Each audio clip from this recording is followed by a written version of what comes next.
আমি কৃষিবিদ নাজমুল হুদা। আমরা আজকে আছি ধনট উপজেলার নাটাবাড়ি গ্রামে। আমাদের এখানে একটা বেগুন চাষী ভাই আছেন, যে উনি বাইরে খুব শুভাকাঙ্ক্ষী বলা চলে। উনি বাইরের পরামর্শেই আবার বেগুন চাষ করছেন।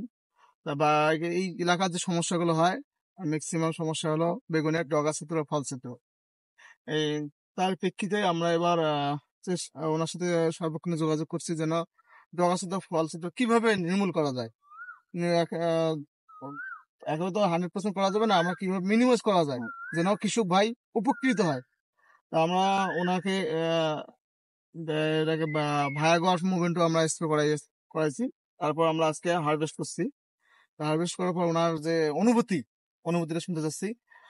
নজরুল ভাই, আপনার ভায়াগো আর মুভমেন্ট দেওয়ার পর আপনার কিরকম অনুভূতি হচ্ছে? আমার খুব ভালো রেজাল্ট লাগছে, ভালো কাজ হয়েছে। হুম আমার মনে করেন যে পোকা খুব কমে গেছে, পোকা নাই বললেই চলে, হুম হালকা পাতলা। তবে আমার ফল খুব সুস্থ হয়েছে, ফল খুব ভালো, হুম বুঝছেন? তাতে আমি এই ওষুধে খুব খুশি। আচ্ছা, তাহলে আপনি একাই ব্যবহার করবেন না অন্য আরো যারা? না, অন্য জনকেও ব্যবহার করার পরামর্শ দিব, হ্যাঁ।